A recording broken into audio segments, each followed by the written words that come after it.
Good evening and welcome to Tender Loving Care with Dr. Greenbrier Almond. I am Dennis Cordes and tonight I'm pinch hitting for Dr. Greenbrier. We're at the American Legion building tonight and we're going to talk about American Legion programs. And with me tonight are Post Adjutant and Chairman of the Children and Youth Committee, Mary Albaugh, Past Commander for Post 7, and Past Post Adjutant for Post 7, Baseball Chairman Rick Reel, and the Americanism Chairman Robert Post. And I said I would go to pinch hit tonight. Well, Rick is here to help me pinch hit. So first we'll talk with Mary Albaugh about the American Legion programs and the four pillars. Okay, let me give you a little bit of history real quick about the American Legion. We're a veterans organization that was founded back in 1919. As a matter of fact, this March 15th we celebrated our 95th anniversary. We're one of the largest veterans organization in our country with nearly 2.8 million members. And membership is open to men and women who have served in the military during a conflict or who are still serving. And anyone interested in joining the American Legion or even the American Legion Auxiliary are welcome to contact us here at 304-460-7377 or stop by and see us here at the American Legion Hall.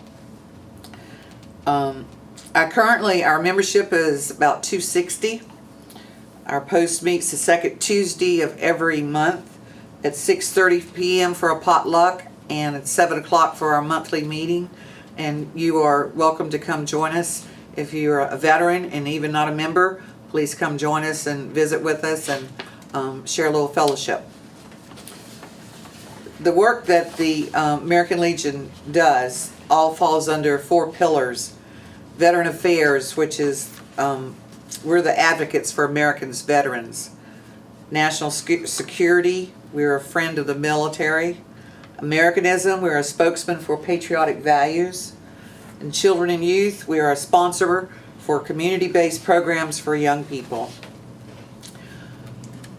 Our post, Frank B. Bartlett, Post 7, is active in many of the four pillars, but mostly in the Americanism and the Children and Youth.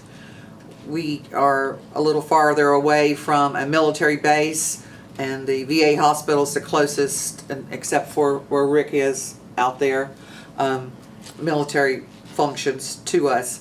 So we try to concentrate on these two areas, Americanism and Children and Youth. And one of the biggest being American Legion Baseball, which is Rick's forte, his history and background, so I'll hush and let him talk. Rick, please mention to the viewers that you were also active duty National Guard. Yeah, I've been with the Guard now for 32 years. I joined in 1975 and currently still serving with the West Virginia National Guard. Getting back to the baseball, the American Legion has been a big sponsor throughout the nation on baseball. We've had a baseball team here at our post since 1930. My father-in-law at one time was the bat boy when he was growing up, when the baseball first got started here with the Post 7. And after he came back from serving in the military and became a member of the Post, he became the baseball chairman. When I married his daughter, I helped him take over doing the baseball, and I've been doing it now for 17 years and watched many kids come through our program. We on an average do anywhere from 20 to 30 games a year, and it has grown over the past years. Helping with the post over in Elkins, Post 29, Buchanan Post has been a home supporter of the West Virginia Hillbilly Ball Classic, which we are going into our 24th year. It first started out as area teams getting together as part of our regular season baseball, and it is growing outside of West Virginia as teams as far away as Pennsylvania, Ohio, Indiana, Maryland, Virginia, Kentucky. Right now we have over 30 teams coming participate over a 3-day or 4-day period in June from June 19th through the 27th, Hillbilly Hardball Classic. As you will see later on in this video, that the difference in the uniforms over the period of time where we have expanded here locally over my 17th years. Thank you, Rick. How many other big league ball players have been in the American Legion baseball program? There's been several baseball players over the years that have went through and grown up through the Little League, Babe Ruth, American Legion, have played ball. Off the top of my head, I can't remember pertinent name right offhand, but there's been several big leagues that's come up through the. I remember Mark McGuire Yeah, as one. is one. Yes. The baseball program and builds character, does it not? Yes, it builds character, team unity, discipline, the whole aspect of sports, winning and losing. You're not always a winner, but you know how to lose gracefully. Thank you, Rick. Next to me is Bob Post, the Americanism chairman. Yes, Mary? I go next. You go next? Okay, Then you go next. Sorry. Not a problem. Let me get mine over with and Bob can finish it out. All right. As a children and youth chairman, does baseball fall under that? Sure it does. Yes, in a way. In a way. But we treat baseball as a whole program of its own because it's a very valuable and important program to us. And it has been for a long, long time. For a very long time. Long time, okay. Other programs that we work with the children, we have gotten into the schools, especially the Buchanan Middle School, and we've invited them to come join us in special programs with the veterans. We had a great Veterans Day presentation at the middle school last year. And then just recently we had them with us at Festival Fridays over at Jawbone Park, which just opened last Friday, and they helped present the branch of service flags and a special Memorial Day service, which was May 3rd, the original Memorial Day on May 30th there at Jawbone, and it gave the people of the community an opportunity to see the Walk of Valor and the branch of service flags and the students there helping with it, and it was really a great afternoon. But other things we do, the Lions Club, the Leos, we work with them on their Americanism project. They have a group at the middle school, which are the Leos, and they would meet there, and they have met here also. All on Americanism. We had an Leo's Americanism Day. Our students participate with us with our Flag Day. The Combined Honor Guard also helps us with our, of course, Memorial Day and Veterans Day and things like that. And especially Flag Day, we do that with the Elks Lodge 1736. And we'll be doing that coming up here soon.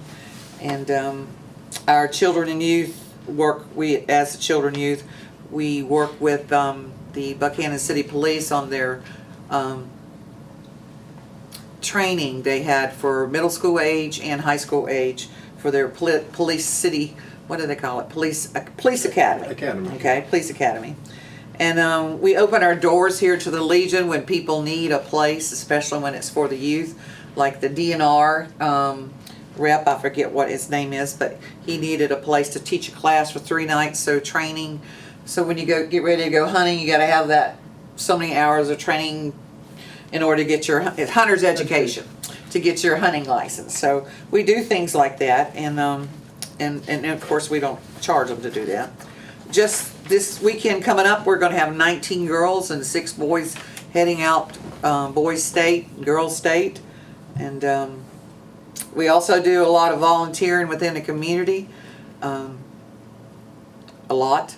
If you go down Main Street, you see the American flags on Main Street flying from the lamppost, American Legion Post 7, and the American Legion Auxiliary Unit 7 are the ones responsible for that. And also, and the city helps take care of them, putting them up and down. We try to stay as active as possible with anybody that at schools, like the counselors, if they want to have a special program or whatever, or have us come into the school, teach flag education. We work with the Boy Scouts, that kind of thing. We have a new program called the School Award Medal Program. You were asking what are those medals for? That's what they're for. Okay. Graduating student at 2 students, a boy and a girl from the middle school, will receive those with the medals and a certificate here coming up within a week, and for their achievements in school, so, about honor and citizenship and courage and all those things that the younger people have to know. And that's what we've been doing this past year. Earlier, you mentioned the Walk of Fame down at Jawbone Park. Walk of Can you- Valor. can you What do we call it? Walk of Valor. Walk of Valor. I'm sorry. Could you expand on that a little bit? Well, a group of citizens is responsible for that, and that is Create Buchanan, which I volunteer with them when I can. But it's a group of people that got together, and they're the ones that have worked hard on getting the changes at Jawbone Park, where the farmers market used to be. You know, it's all new, and the trees and the benches and everything over there. It's really been great. But the Festival Fridays is where entrepreneurs, people come and get engaged. They have music, they have all kind of food and people's crafts that they can sell, and it's open. You know, if you want to know more about that, come to a Festival Fridays meeting at CJ Maggie's at noon on every Thursday. They meet. It's a continuation, and it's not a membership. You just come and you join and attend meetings and you volunteer when you want. They've done a lot of work within the community on these portable gardens. I don't know if portable gardens is the name of it, but like boxes or container gardens, and have done them over at the Parish House and Opportunity House and Did they? and over at the High Rise. Did they put some out for the Strawberry Festival? The round tubs on corners. Yeah, Street and corners? they did that, and they did the little libraries. Do you know what that is? Yes, I saw that the Yeah, other the day. little, you know what the little libraries are, and that was really good too. You said libraries plural. How many are there? There's there's one in every school now. Oh, okay. I And just then saw the one on others, Main Street. No, there's one in every school, and the reason they are is because the Ladies Auxiliary bought the materials to purchase so they would build the other ones, our Oh, okay. Auxiliary Unit 7, and bought them through Festival Fridays, and they build them and they place them in the schools, and then they let the children help, maintain them, put the books in there, take them out, and that kind of thing. So Okay. it's a good thing. It's a good thing. Could you talk about flag etiquette for a little bit here? Flag etiquette. For example, what are the veterans or what are people supposed to do at the beginning of a parade when they see the first flag coming down the street? Let me tell you this. Sorry, Robert. That's okay. This was the first year that we were invited, the American Legion, to participate in the Strawberry Festival parade. We were provided a float. We were going to make our own anyhow. We had already had permission, and I guess they got wind of it or somehow or another. But anyways, we were a nonprofit organization, and we were going to showcase our American Legion, our baseball player, and children and that kind of thing, and all. But we didn't have to do that because they gave us a float to ride on. It was awesome, and I've never been in a parade before. Okay, I'm always directing Can one. I help you answer that question? Yes. It is military protocol Yes. that when the first flag comes by, everyone stands and either salutes or puts their hand over their heart. That's And if you're wearing a civilian and wearing a Right. hat, you take your hat off. that's right. You Right. take your hat off. But one of Now the remaining flags, as they come by, should be cased, but in this particular case of Strawberry Festival Parade, they very seldom are. So the people in general usually stand and put their hand over their heart whenever the flag comes by, and that's proper. Right. And I want to say this. I have never seen so many people stand up and say, thank you for your service, thank you for your service, and wave and pay tribute like they should to the flag. Right. And it was wonderful. All the way down the parade route. I understand. I think it was just a couple of years ago. the president signed into law and made the new flag etiquette where military or veterans that were even out of uniform could salute. That Exactly, is correct. exactly. That is correct. Well, we as American Legion, I'm in my regular clothes, but when I have my hat on, I'm in uniform. Yes. Okay, so I would salute the flag accordingly. Accordingly. Bob, can go ahead and continue talking about Americanism. Okay, basically it is Americanism, but it's also patriotism, which basically are the same thing, love of country. And what I want to speak about for just a few moments, it all began in 2009 when we had a dream which turned into a resolution passed by the local post, the regional and the state post of the American Legion, and supported by our local legislators, requiring that a class on patriotism be taught in the school curriculum throughout the state of West Virginia. Why did we feel that this was needed to be done? Patriotism and love of country comes second in order of our Americanism traditions. God comes first, country comes second, and family comes third. This was required way back when we became a country in 1776. Why did we feel that it was necessary to have a class on patriotism in our schools? We as a Legion and as an American public see that Washington is broke. If one party says the sun is coming up, the other party is saying the sun is going down. Our thoughts were that if we can start in kindergarten and go through the 12th grade and educate our students on the love of country, it will reach the elected officials and they will become the elected officials in the future.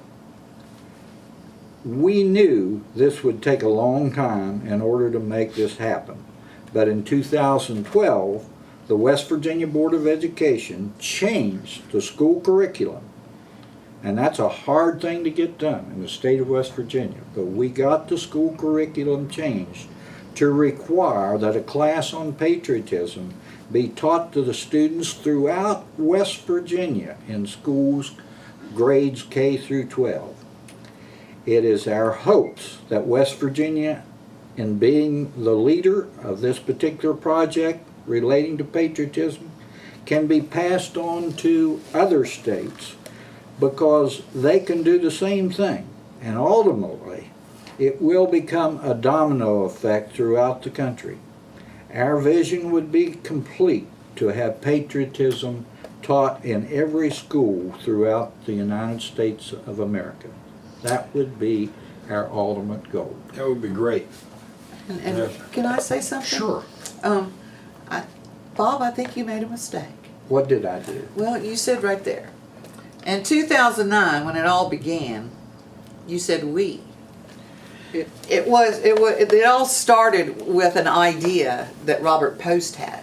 That's right. He brought that to the membership and to the officers of the American Legion.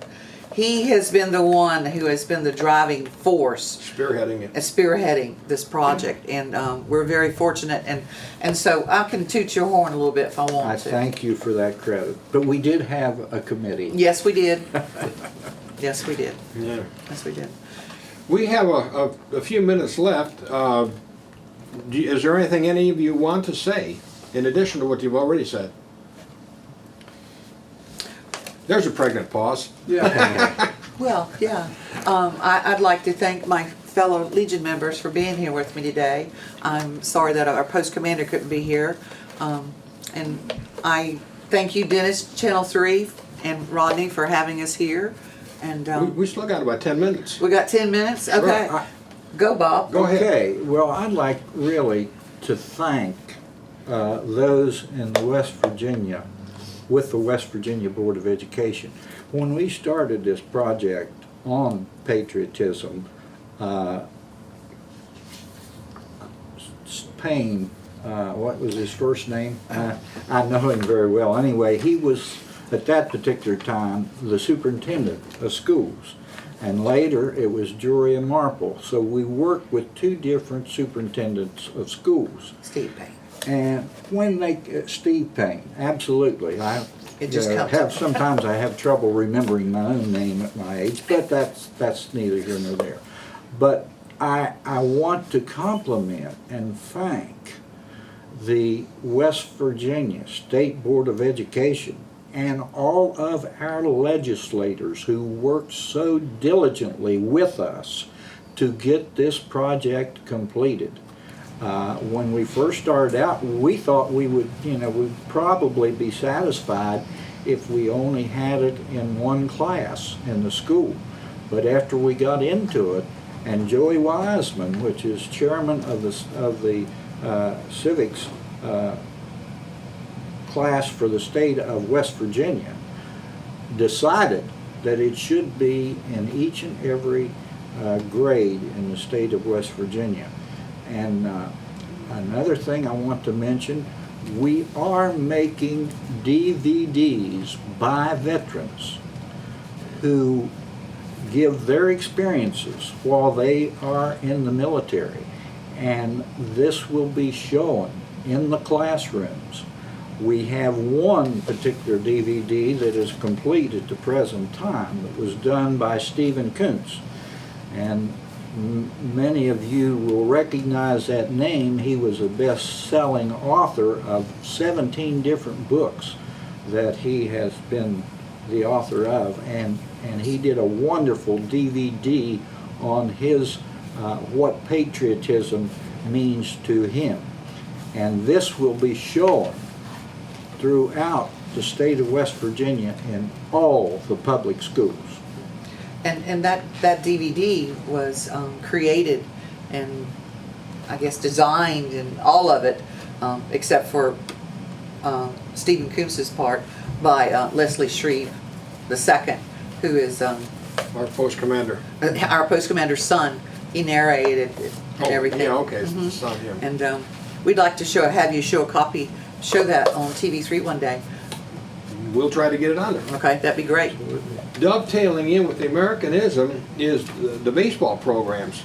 Yes, the baseball program is, like I said, live and well and growing, and I would like to invite everybody to come out, either here locally or support your own local American Legion baseball team to help keep the American baseball apple pie in your local auto dealership. I won't say the other name there, so I'll keep everybody involved with that aspect of it. But yeah, help keep the baseball dream alive and American that we all enjoy in the springtime. Let's tell our viewers where we play home games. We play our home games here at the Buchanan Upshur High School.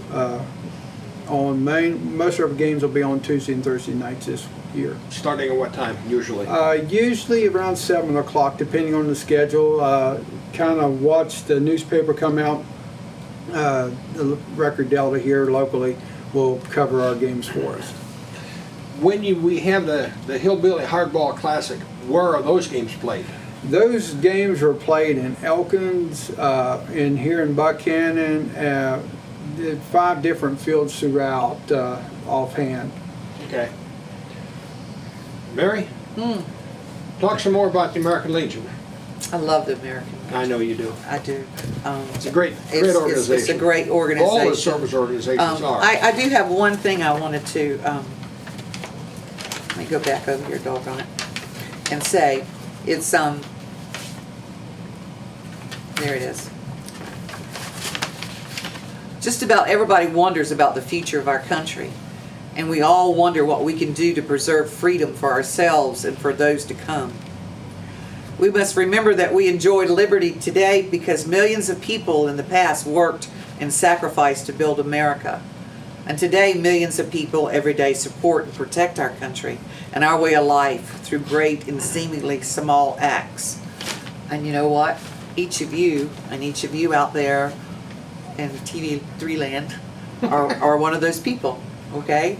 And if you really want to know what you could do to help in your country, the first thing that comes to my mind, register to vote and go vote. Absolutely. Okay, that is the Definitely. That's major what we thing serve can help. for, Right. to give the viewer, give the public the right to vote their choice. Whether we agree with your choice or not is immaterial. Go vote. Thank you.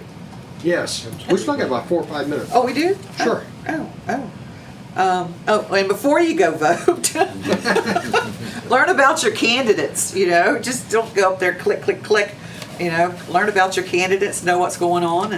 And another thing too, you know, get involved with what's going on in your community, you know, through your church group. If not, attend city council meetings, attend county commissioner meetings, School board meetings? school board meetings. Support Rick in baseball. For 17 years, he's been raking that field and playing ball with those students and taking Yeah. care of them. That's a dynasty almost.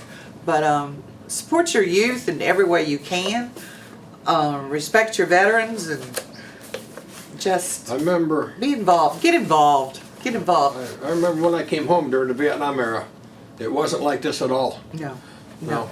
No, It was sad. I can tell you that as a post adjutant who, we have office hours here 3 days a week, and I'm here, and I'll have a veteran just stop by and, you know, and I won't have my hat on, you know, he just thinks I'm a woman working here. He doesn't know I'm a veteran yet, so I get to Right. talking to him. And when he finds out, he says, "You're in the Vietnam?" I said, "No, I was in the Vietnam era. I was a veteran in the I was Navy." Vietnam era myself. Right, and Navy too. But we sit and talk, and he said, "You know, you've talked to me more about my service because I always ask them about their service because I want to know where they served and if they were in Vietnam, especially because you know I lost a brother in Vietnam, so I have a kind of a not a kinship to it, but yeah, and it's just interesting and it's fun to be here and to listen to them."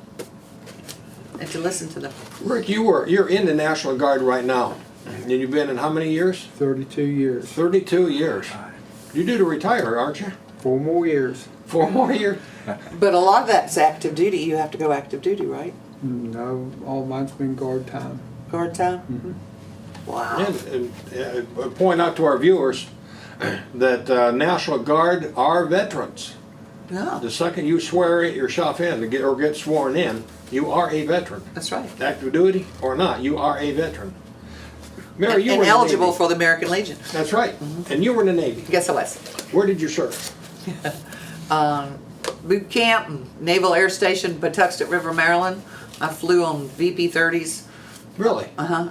from Patuxent River to Jacksonville, NAS Jax.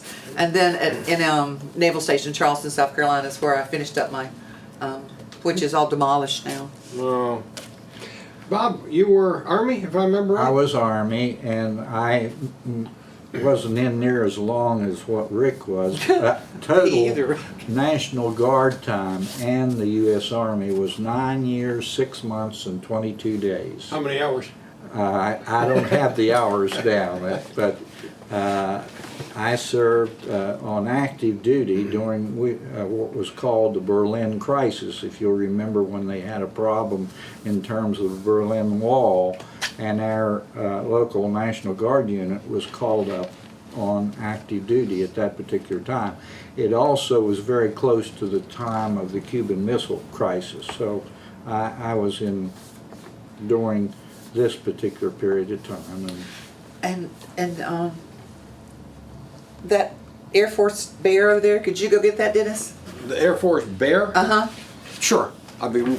You go ahead and talk. Okay. What are you going to say about the Air Force Bear?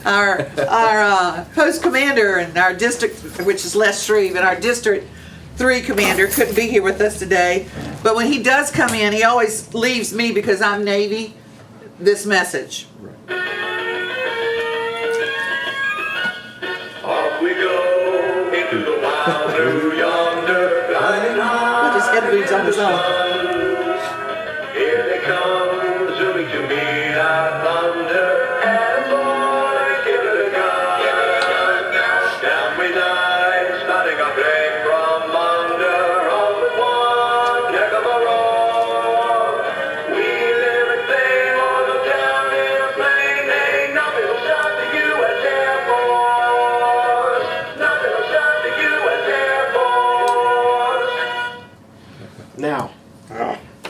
I worked on airplanes for the Navy. I was in 68 to 72. I was with the Air Wing aboard the Kennedy for the 71, 72 Med cruise. Yeah. While in the Med, I stood shore patrol Yeah. in various ports. Our time's about up, right? Right. The boss behind the camera says our time is about up. Again, we'd like to thank Dr. Greenbrier Almond for his generosity in supporting these programs that you have seen us do. And I'd love to sit in again for him some other time. But again, thank you, Dr. Greenbrier, and thank you, viewers, for watching, and stay tuned. Thank you. Good night.